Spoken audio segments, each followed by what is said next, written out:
Hello, everyone. Welcome to Durrett's Take. I'm sorry for my nasally voice and all that, but I'm definitely coming down with a cold. But I don't want to let that stop me from doing my podcast. So let's get started with my NFL predictions for Week 15 and get start with the Thursday night football game tonight between the Chargers and the Raiders, or 3-point favorites. Now that Chargers star quarterback Justin Herbert is out for the season, it's hard to see the Chargers win any games going forward. But, as we know, though, there are plenty of teams that shock everyone that get wins with the backup. I think this is a game that they could win. The Raiders, since they turned to Aiden O'Connell as their quarterback, have not been that good, as evidenced by their 0-point outing last week. I think this game will be a lower scoring game that comes down the wire, but I will go ahead and take the Raiders to win here and put the Chargers last in the division, which no one saw coming in the preseason. I have Vegas winning 9-7.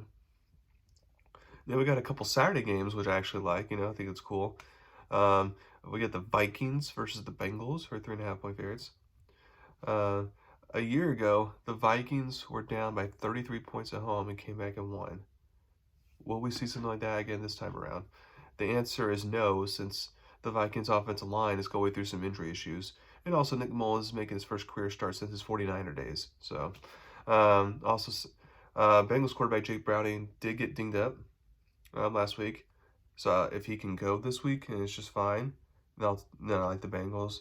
But if for some reason he can't go, if he's cleared 100% or it's AJ McCarron who ends up getting the start, then it's like, okay, then I'll go Vikings. But I'm just going to assume that Jake Browning is fine. Therefore, I'm going to take the Bengals to win. I don't think making a quarterback change for the Vikings will necessarily solve all their problems. So I'm going Cincinnati 20-13. Next, you got the Steelers versus the Colts, 2.5-point favorites. Now, the Colts defense has been kind of reeling the past 2 weeks. The good news is that they are playing the Steelers offense led by Mitchell Trubisky at quarterback. So therefore, the Colts won't have to get in a shootout to win this game. And when that's the case, the Colts are usually a good bet. But what's also a good bet is choosing Steelers coach Mike Tomlin as an underdog. After being embarrassed by the Patriots last week and having extra time to prepare for this game, I think they go to Indy and get the upset. I have Pittsburgh winning 17-16.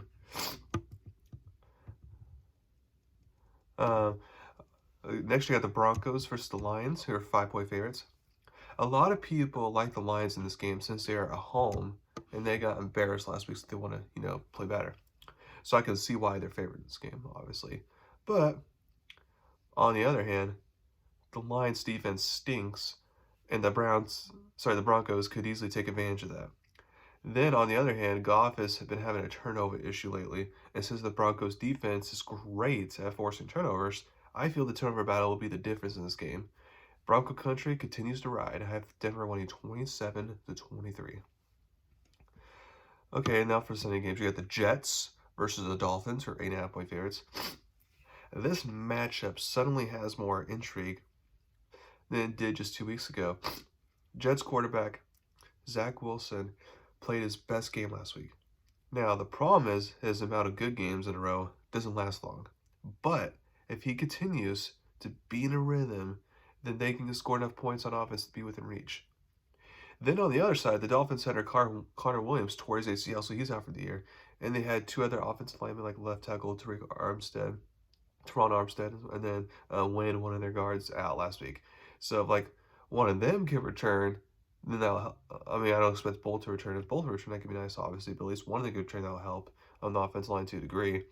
But then you also got the other problem. Okay, well, Tyreek Hill has an ankle sprain. Like, how is that going to work? Are they going to rest him? Because if he is out, then the good news for the Dolphins is that they'll have more time to prepare and plan adjust, so that they don't have to do it on the fly like they did in the Titans game. I'm going to assume that Tyreek Hill is going to gut it out and play, and at least one Dolphins offensive lineman plays. And therefore, if that happens, then I think the Dolphins could do just enough to win here at home. Now, if both of them are not playing, then all bets are off. But I'm going to assume they are, and that's why I'll take Dolphins to win 19-17. Jets cover. Texans versus Titans, or 2.5-point favorites. With Texans quarterback C.J. Stroud in concussion protocol, odds are he may be out of this game. And Davis Mills who started for the Texans last 2 seasons, would fill in. Um, if that's the case, then I like the Titans to continue riding high from the Miami game and get a big divisional win to hurt the Texans' playoff chances. I have Tennessee winning 17-13. Next, you get the Buccaneers versus the Packers, or 3.5-point favorites. This is one of the harder games to predict, actually. Since Green Bay is a young team, it's hard to know which team will show up. An interesting stat is that if the Packers have 2 turnovers or more, they automatically lose.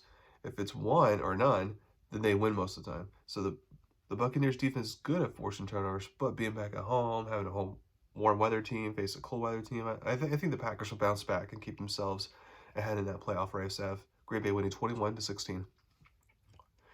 Next, you get the Giants versus the Saints, or 6-point favorites. The Giants are coming off a high after upsetting the Packers and winning 3 games in a row. The Saints better be careful here. Their offense has struggled, and the Giants' defense, who has been playing well as of late, can make things difficult for the Saints quarterback Derek Carr. I think this will be a game the Giants control throughout the game, but the Saints figure out a way to survive and keep themselves alive for that division title.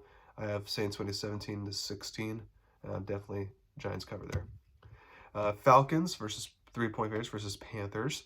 Since it's a divisional rivalry game, you never know what could truly happen. It wouldn't shock me if the Patriots at home got the upset. I will assume they won't, though, and the Falcons bounce back from their heartbreaking loss last week to Tampa Bay and they get the win 19-13. Next, you got the Bears versus the Browns, or 3-point favorites. It's nice for the Bears to have a 2-game winning streak, and luckily, since both home environments are very similar to each other, the Bears shouldn't struggle because of the weather. I think this would be a closer game than people expect, but I will take the Browns to win. I think their defense will force Bears quarterback Justin Fields into a few mistakes, and that will cost them the game. I have Cleveland winning 27-20. Chiefs, 9.5-point favorites versus the Patriots. I know the Chiefs are struggling. However, here is a game they could finally get right. Does that mean that the Chiefs cover the spread? I doubt it, since they play down to their competition.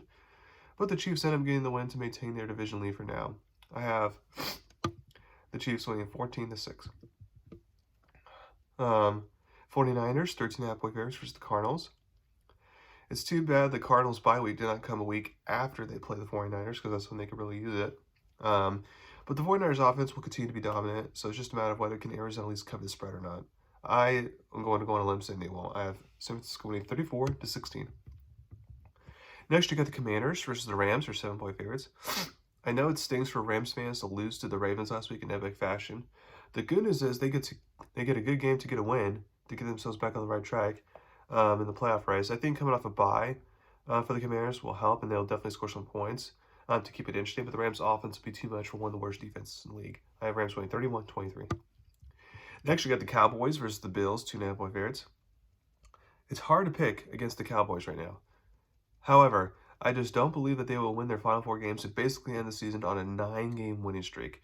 That seems a little hard. I feel they will have to suffer a loss somewhere, and I think this could be the game. The Cowboys overall are not as sharp on the road as they are at home, especially since bad weather may be a factor in this game playing in Buffalo. And it'll be the first time they played in cold weather all season. Also, Bills quarterback Josh Allen is just really hard to stop sometimes, no matter how good of a defense you have. So I feel like he can make some off-script plays, and as long as he doesn't turn the ball over, because if he does that, then the Cowboys will win. But if he takes care of the ball, then I think the Bills survive and keep their playoff hopes very much alive. I have them winning 28-27. Next, you got the Ravens, 3.5-point favorites versus the Jaguars on Sunday Night Football. Last year, the Jags were the opponent Ravens quarterback Lamar Jackson had his season-ending injury against.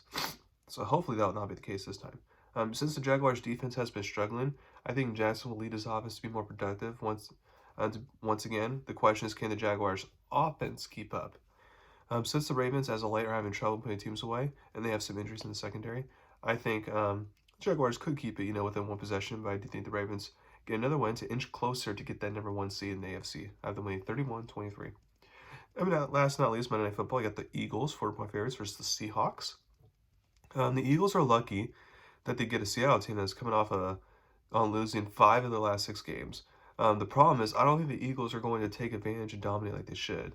Whether it's Geno Smith or Drew Luck starting on quarterback for Seattle, I do think the Seahawks offense will put up some points and force the Eagles quarterback Jalen Hurts to deliver in this game. After 2 embarrassing losses, I think he will deliver, um, as the Eagles remain in the lead for the NFC East. I have Philly winning 24-20. So thank you very much for listening to my podcast today. Please subscribe to my channel and learn about me. Very soon I'm going to come up with my next podcast going over my college football bowl predictions. Thank you very much. You have a wonderful day.